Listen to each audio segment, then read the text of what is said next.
শিক্ষার্থী আসসালামু আলাইকুম। দশম শ্রেণীর বাংলা দ্বিতীয় ক্লাসে তোমাদের স্বাগত জানাচ্ছি। আজকের ক্লাস উপস্থাপনায় আমি মোহাম্মদ শহীদুল ইসলাম। তোমরা জানো গত ক্লাসে আমরা দিনাজপুর বোর্ড 2016 এর বহু নির্বাচনী নিয়ে আলোচনা করেছিলাম। প্রশ্ন বলো তো, কম্পনজাত ধ্বনি কোনটি? কম্পনজাত ধ্বনি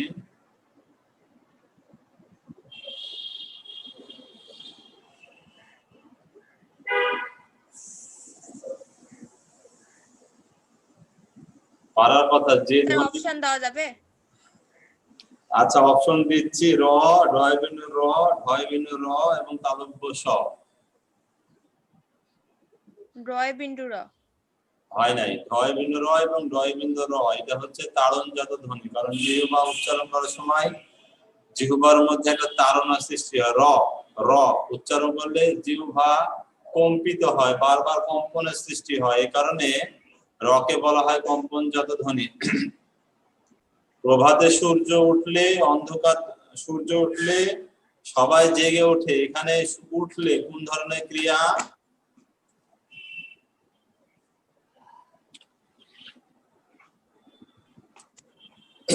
উঠলে কোন ধরনের ক্রিয়া বলো?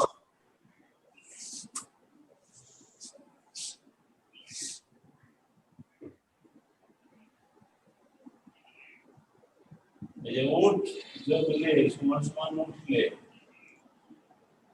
এটা কোন ধরনের ক্রিয়া? উঠলেটা কোন ধরনের ক্রিয়া? তার প্রযোজক? জি না, অসমাপিকা ক্রিয়া। ক্রিয়ামূল বা ধাতুর সাথে যুক্ত হলে অসমাপিকা ক্রিয়া গঠিত হয়। অতএব এখানে উঠলে হচ্ছে অসমাপিকা ক্রিয়া।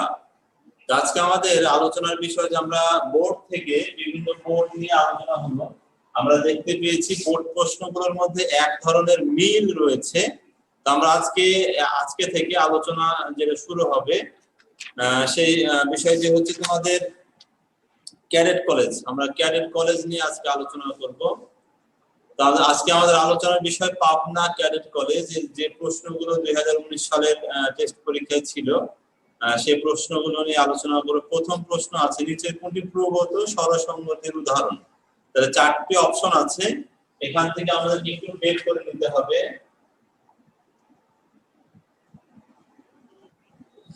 প্রথম অপশন রয়েছে বাক্য থেকে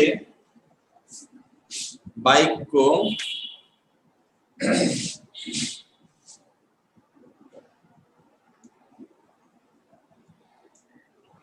দ্বিতীয় অপশনে দেশি থেকে দেশি,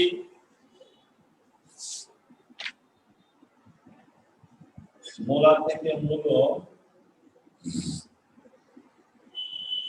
আর চতুর্থ অবস্থান রয়েছে বিরাট থেকে বিলিতি।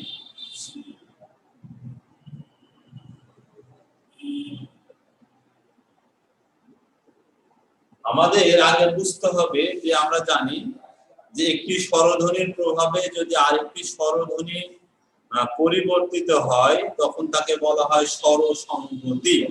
এই স্বরসংগতিগুলোকে চারটি ভাগে ভাগ করা হয়েছে।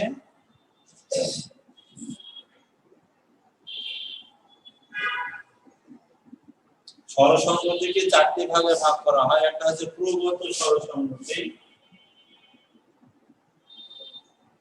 পরাগত স্বরসংগতি, মধ্যগত স্বরসংগতি, আর হচ্ছে অন্যান্য স্বরসংগতি। এই যে স্বরসংগতি গুলো রয়েছে, প্রগত মানে হচ্ছে পূর্বেরটির প্রভাবে যদি পরেরটা পরিবর্তিত হয় তখন তাকে বলা হয় প্রগত। আমাদের যে চারটি অপশন দেওয়া আছে, এই চারটি অপশনের মধ্যে দেখো দুই পাশেই পরিবর্তন। এখানে দেখো বাক্য, এখানে একটা রস্বই নিয়ে এসেছে অতিরিক্ত। তো যুক্ত ব্যঞ্জনের মধ্যে যদি রস্বই বা রস্বউ নিয়ে এসে উচ্চারণ করতে হয় তখন তাকে বলা হয়, তখন তাকে কি বলে? কেউ পারবে? শব্দের মধ্যে অবস্থিত রস্বই বা রস্বউ ধ্বনি যদি আগে উচ্চারিত হয় অথবা অতিরিক্ত রস্বই বা রস্বউ নিয়ে এসে যুক্ত ব্যঞ্জনের মাঝখানে বসানো হয় তখন তাকে বলা হয় প্রতিনিহিতি। তাহলে প্রথম অপশনটা হচ্ছে অপিনিহিতি। পরেরটা দেখো দেশি থেকে দিশি, মানে এখানে পরেরটা আছে পরে একার আগে একার তারপর রস্বইকার। এখানে পরের বাক্যে রস্বই ঠিক আছে, আগে একারটি রস্বইতে পরিণত হয়েছে, মানে পরেরটার প্রভাবে আগেরটা পরিবর্তিত হয়েছে। এটা হচ্ছে পরাগত স্বরসংগতির উদাহরণ। এরপর দেখো মূলা রস্বউ এবং আকার, পরেরটা দেখো রস্বউ এবং ওকার, মানে এটা পরেরটা পরিবর্তন হচ্ছে। পূর্বের প্রভাবে যখন পরেরটা পরিবর্তিত হয় তখন তাকে বলা হয় প্রগত স্বরসংগতি। তাহলে আমাদের সঠিক উত্তর হচ্ছে এটা, সঠিক উত্তর হচ্ছে মূলা থেকে মূলো। এটা হচ্ছে আমাদের প্রগত স্বরসংগতির উদাহরণ। আগে আমাকে বুঝতে হবে কোনটা কোন ধরনের স্বরসংগতি। তাহলে পূর্বেরটার প্রভাবে যদি পরের ধ্বনি পরিবর্তিত হয় তখন তাকে বলা হয় প্রগত, আর পরের ধ্বনির প্রভাবে যদি পূর্বের ধ্বনি পরিবর্তিত হয় তখন তাকে বলা হয় পরাগত। আর দেখো মাঝেরটা পরিবর্তিত হয়েছে, একে বলা হয় মধ্যগত স্বরসংগতি। আশা করি তোমরা বিষয়টি খুব ভালোভাবে বুঝতে পেরেছো। মায়া বোঝা গেল?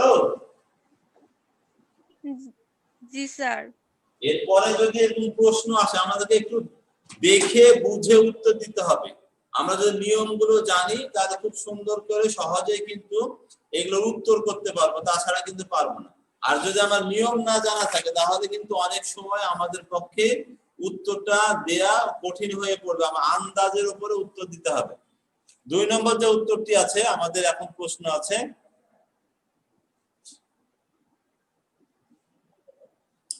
সেটা হচ্ছে অহ রহ, এর সন্ধি বিচ্ছেদ কি হবে? প্রথমে আমাকে জানতে হবে আর এটি কোন ধরনের সন্ধি। এটি হচ্ছে অহরহ, এটি হচ্ছে আমাদের বিসর্গ সন্ধি।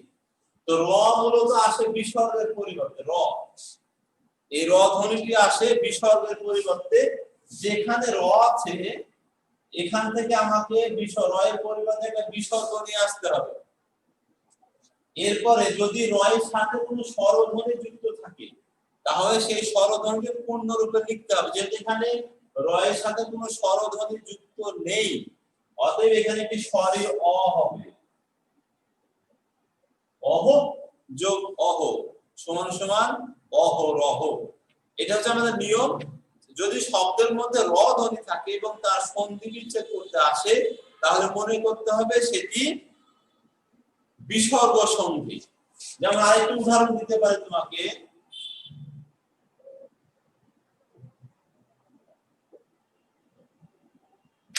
পুনরুক্ত, এর সন্ধি বিচ্ছেদ কি হবে? যদি পুনরুক্ত এর সন্ধি বিচ্ছেদ করতে বলে তাহলে যেখানে র আছে সেখান থেকে আমাকে বিচ্ছেদ ঘটাতে হবে। তাহলে এর জন্য র এর পরিবর্তে আমরা একটা বিসর্গ নিয়ে আসবো পুনঃ। এরপরে দেখো র এর সাথে একটা রস্ব উ যুক্ত আছে, এই রস্ব উকে পূর্ণ বর্ণে নিয়ে আসতে হবে। পুনঃ যোগ উক্ত সমান সমান পুনরুক্ত। এটি হচ্ছে বিসর্গের সাথে স্বরধ্বনি এবং ব্যঞ্জন ধ্বনি মিলে যে সন্ধি হয় তাকে বলা হয় বিসর্গ সন্ধি।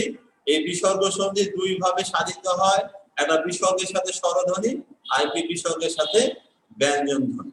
বিসর্গ রজাত বিসর্গ হতে পারে, স্বজাত বিসর্গ হতে পারে। যদি বিসর্গের পরিবর্তে র নিয়ে আসা হয় তখন তাকে বলা হয় রজাত বিসর্গ, আর যদি বিসর্গের পরিবর্তে স নিয়ে আসা হয় অর্থাৎ তালব্য স, মূর্ধন্য স, দন্ত স, তখন তাকে বলা হয় স্বজাত বিসর্গ। এরপরে আমাদের প্রশ্ন, আমি তোমাকে দেখে নিব, এই বাক্যে কোন অনুভূতি প্রকাশ পেয়েছে? বলো তো দেখি লাবিবা কি অনুভূতি প্রকাশ পেয়েছে? আমি তোমাকে দেখে নেব।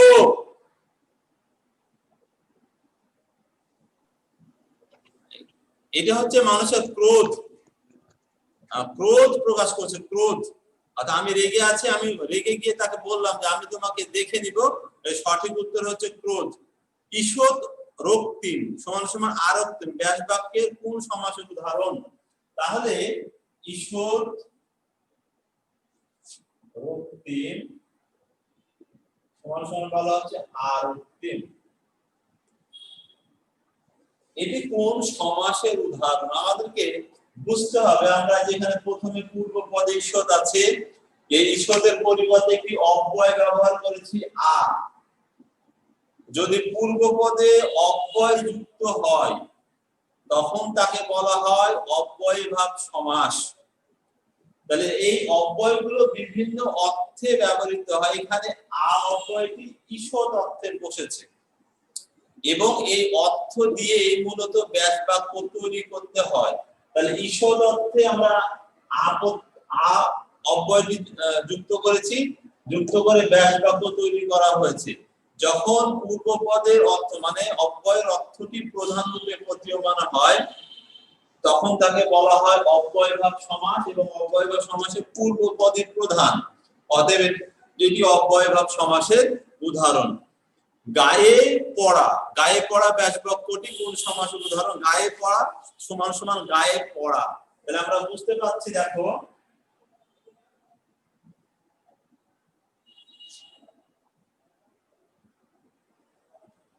এখানে কিন্তু কোনো পরিবর্তন হয়নি। এখানেও গায়ে পড়া আছে, সমস্ত পদে গায়ে পড়া আছে।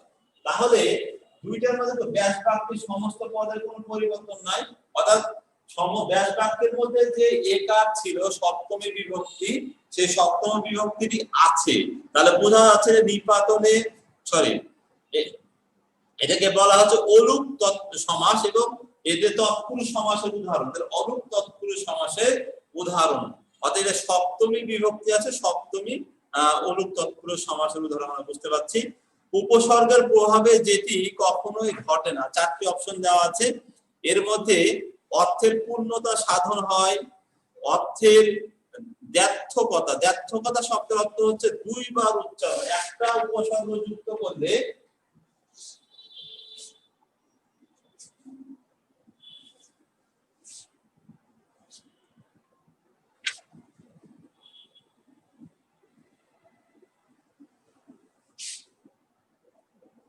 ব্যর্থকতা প্রকাশ করে। তো ব্যর্থকতা বলতে আমরা যেটা বলেছি দ্বি অর্থ, দ্বি শব্দের অর্থ হচ্ছে দুই। উপসর্গ যুক্ত করলে আসলে কখনোই ব্যর্থকতা প্রকাশ করে না।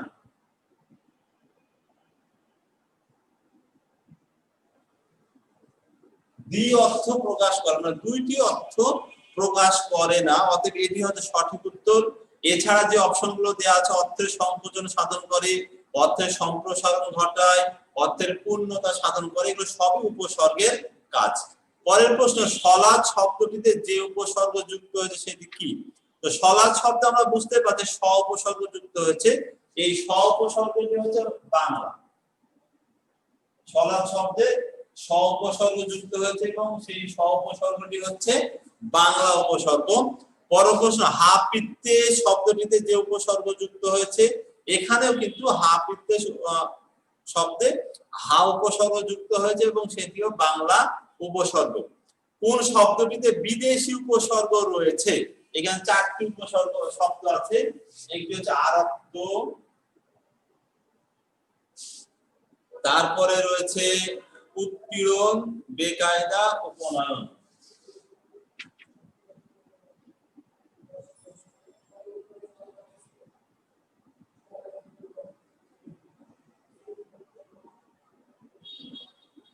স্যার বেকায়দা হবে। হ্যাঁ, বেকায়দা হবে। বে হচ্ছে আমাদের বিদেশি উপসর্গ এবং ফার্সি উপসর্গ। ফার্সি উপসর্গ। আর বাকিগুলো যে আ, উত, উপ, তিনটেই কিন্তু সংস্কৃত উপসর্গ। আ বাংলা উপসর্গের মধ্যেও আছে, কিন্তু এখানে আমরা আরক্ত যেহেতু শব্দটি ব্যবহার করেছি, ফলে এটি আমাদের সংস্কৃত শব্দ বা তৎসম শব্দ। এটি তৎসম উপসর্গ। প্রথম তিনটাতে কিন্তু আমাদের তৎসম উপসর্গ আছে। শেষেরটি হচ্ছে আমাদের বেকায়দা বলছি। এই বেকায়দার বে উপসর্গ যুক্ত হচ্ছে বিদেশি উপসর্গ এবং তা ফার্সি উপসর্গ। ফার্সি উপসর্গগুলো আছে 10টি, আমরা সবাই জানি। আরবি উপসর্গ 4টি আমরা জেনে নিয়েছি। নিত্য সম্বন্ধীয় অব্যয় কোনগুলো? বাংলা ভাষায় এমন কতগুলো অব্যয় রয়েছে যেটি পরস্পরের উপরে নির্ভরশীল, মানে একটি অব্যয় ব্যবহার করলে আরেকটি অব্যয় ব্যবহার করতে হয়। সেই অব্যয়গুলোকে বলা হয় নিত্য সম্বন্ধীয় অব্যয়। যেমন যত, তত। যথা তথা, যথা ধর্ম তথা জয়, যত গর্জে তত বর্ষে না, যেখানে সেখানে যখন তখন, এগুলোকে বলা হচ্ছে আমাদের নিত্য সম্বন্ধীয় অব্যয়। দ্বিকর্ম ক্রিয়ার ব্যক্তিবাচক কর্মটিকে কোন কর্ম বলে? দ্বিকর্ম ক্রিয়া আমরা জানি কর্ম দুই ধরনের, একটি ব্যক্তিবাচক কর্ম আর একটি বস্তুবাচক কর্ম। বস্তুবাচক কর্মটিকে বলা হয় মুখ্য কর্ম আর ব্যক্তিবাচক কর্মটিকে বলা হয় গৌণ কর্ম। অতএব ব্যক্তিবাচক কর্মটিকে বলা হচ্ছে গৌণ কর্ম।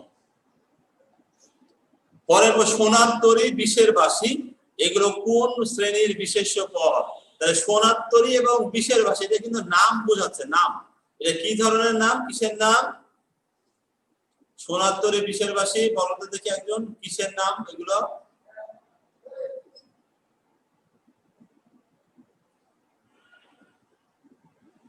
এগুলো হচ্ছে পাঠ্য, আমাদের বিভিন্ন বইয়ের নাম, গ্রন্থের নাম। যে সব বিশেষ্য পদ দ্বারা নির্দিষ্ট কোনো নাম বোঝায় তাকে বলা হয় বিশেষ্য পদ। এখানে নাম বিশেষণ বলা, নির্বিশেষ্য বলা হয়। তাহলে এটা নির্দিষ্ট কতগুলো বইয়ের নাম বোঝাচ্ছে, অর্থাৎ এটি নাম বিশেষ্য বা সংজ্ঞাবাচক বিশেষ্য পদ। অপমৃত্যু, এখানে অপ উপসর্গটি কোন অর্থে বসেছে, কি অর্থ ব্যবহৃত হয়েছে? তাহলে এখানে আমাদের পাঠ্য বই যেটি দেয়া আছে বিকৃত অর্থে ব্যবহৃত হয়েছে।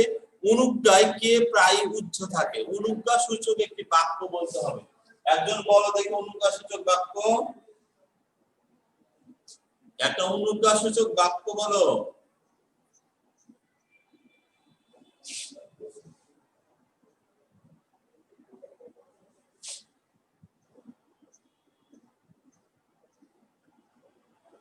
সদা সত্য কথা বলবে, এই যে বাক্যটি আমরা ব্যবহার করেছি, সদা সত্য কথা বলবে, এখানে দেখো কর্তা নেই, এখানে কর্তাটি উচ্চ আছে তুমি। তাহলে এখানে কর্তা উচ্চতা, অনুজ্ঞার ক্ষেত্রে অনুজ্ঞা সূচক বাক্যে যে বাক্য দ্বারা আদেশ, উপদেশ, অনুরোধ, নিষেধ ইত্যাদি বোঝানো হয়, এই অনুজ্ঞা সূচক বাক্যে কর্তা উচ্চ থাকে, কখনোই কর্তা বসে না। কোন বাগধারাটির অর্থ কুটিলতা? আমরা জানি জিলাপির ক্যাচ, এই বাগধারাটির অর্থ হচ্ছে কুটিলতা। আগামী কালকে তোমাদের যে পরীক্ষাটি হবে, অনলাইনে যে পরীক্ষা হবে, এখানে আমরা বাগধারা, তারপরে শব্দের রীতিসিদ্ধ প্রয়োগ, সমার্থক শব্দ, এইগুলোর উপরই মূলত পরীক্ষাটা নিব। খুব ভালোভাবে এগুলো পড়ে নিবা, পড়ে পরীক্ষাগুলো দিতে হবে অবশ্যই। মিষ্টান্ন শব্দের সন্দেশ কোন শ্রেণীর শব্দ? আমরা এর আগে আলোচনা হয়েছে, সন্দেশ হচ্ছে একটি রূঢ়ি শব্দ, অর্থাৎ সঠিক উত্তর রূঢ়ি শব্দ। দোসরা তারিখবাচক শব্দটি কোন নিয়মে সাজিত? আমার মনে হয় সবাই পারবে। লাবিবা কি বলো, পারবা না? দোসরা, দোসরা কোন ধরনের, কোন নিয়মে গঠিত তারিখবাচক শব্দ? হিন্দু নিয়মে। হিন্দি নিয়মে গঠিত তারিখবাচক শব্দ। Thank you. যৌগিক ক্রিয়ার উদাহরণ কোনটি? গতকালকেও কিন্তু যৌগিক ক্রিয়া নিয়ে আলোচনা হয়েছে। যৌগিক ক্রিয়ার গঠন বলো তো মায়া, কিভাবে যৌগিক ক্রিয়া গঠিত হয়?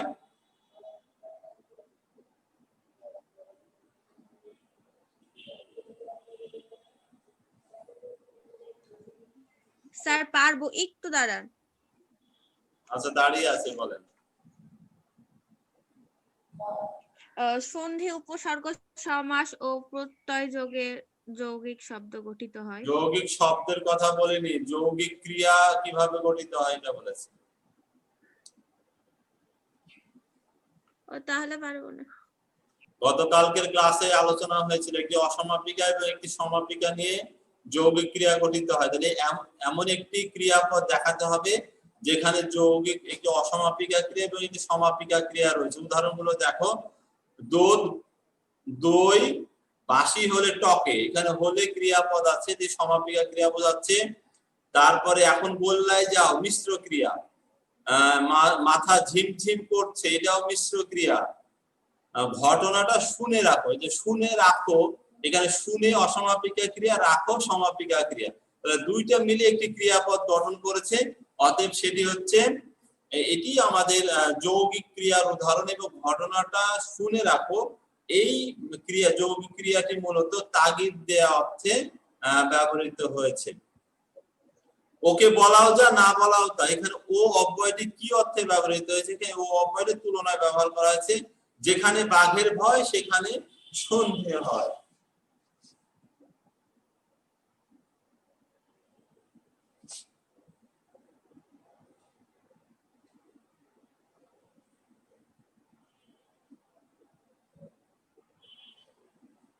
এখানে যে বাক্যটি আছে, বাক্যটি বলা আছে বাঘের, কোন কারকে কোন বিভক্তি। আমরা জানি যা দেখে মানুষ ভয় পায় তাকে বলা হয় অপাদান কারক। যেখান থেকে ভয় উৎপন্ন হয়, তাহলে ভয়টি আসছে মূলত বাঘ থেকে, অর্থাৎ বাঘ অপাদান কারক।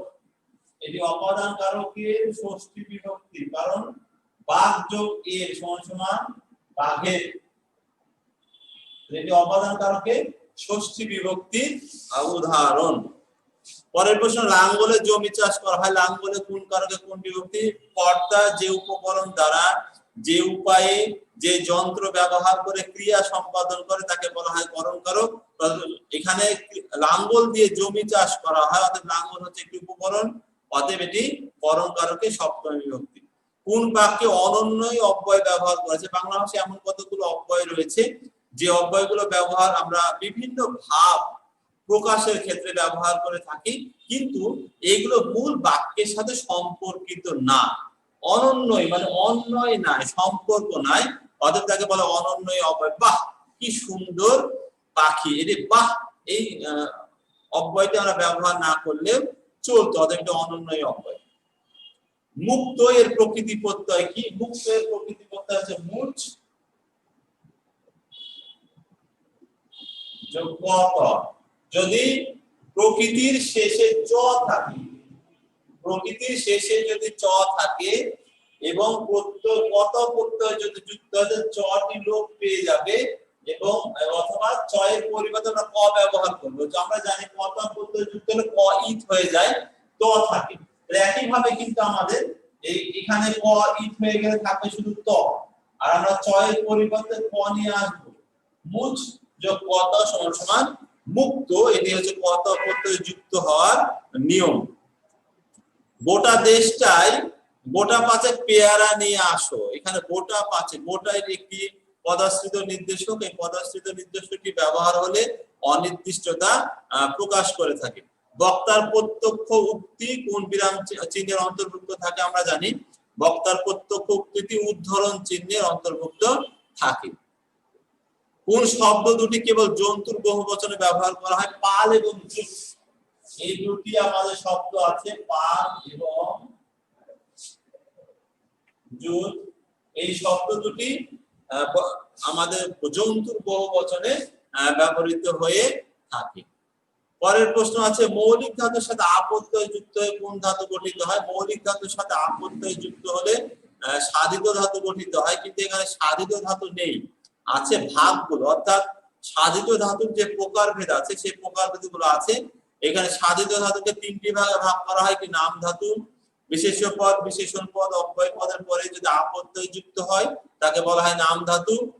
আর প্রযোজ্য ধাতু অপরকে নিয়োজিত করা অর্থে বা অপরকে প্রেরণার্থে মৌলিক ধাতুর সাথে আপত্যয় যুক্ত হলে তাকে বলা হয় প্রযোজ্য ধাতু। আর মৌলিক ধাতুর সাথে আপত্যয় যুক্ত হয়ে কর্মবাচ্য ধাতু গঠিত হয়। সঠিক উত্তর হচ্ছে কর্মবাচ্য ধাতু। সংখ্যাবাচক বহুব্রীহি সমাসের সমস্ত পদটি কোন পদরূপে বসে? আমরা জানি যে বহুব্রীহি সমাসের সমস্ত পদগুলো বিশেষণ পদ রূপে বসে, অতএব এটি বিশেষণ পদ হবে।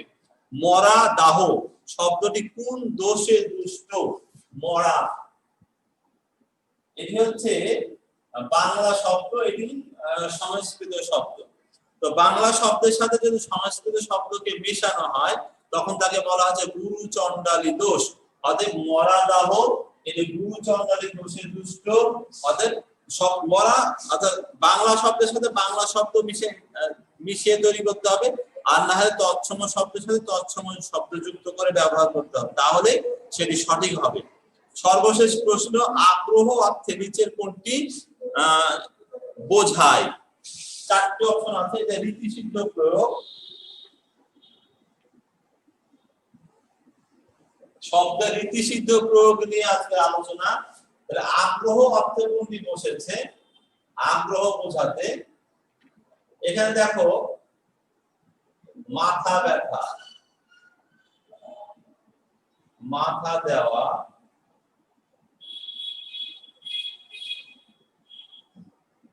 মাথা খাওয়া, আরেকটি অপশনে রয়েছে মাথা ঘামানো।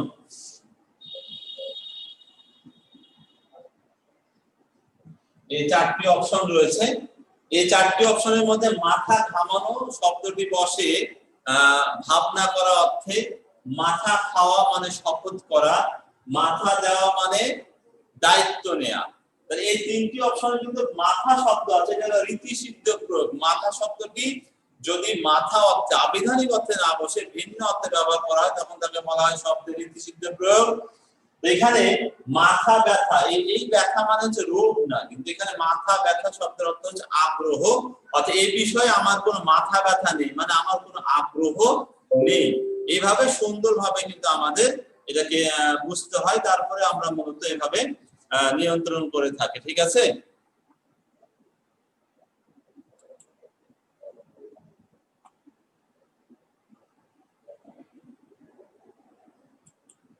তো এই হচ্ছে আমাদের আজকের আলোচনা। আশা করি তোমরা সকলেই আজকের আলোচনা বুঝতে পেরেছো। তোমাদের সবার সুস্বাস্থ্য কামনা করে। কারো কোনো প্রশ্ন?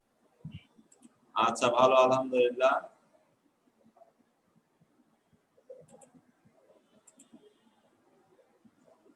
তো ঠিক আছে, সবাইকে ধন্যবাদ জানাচ্ছি। আজকের ক্লাস আমি এখানে শেষ করলাম। আসসালামু আলাইকুম ওয়া রাহমাতুল্লাহ।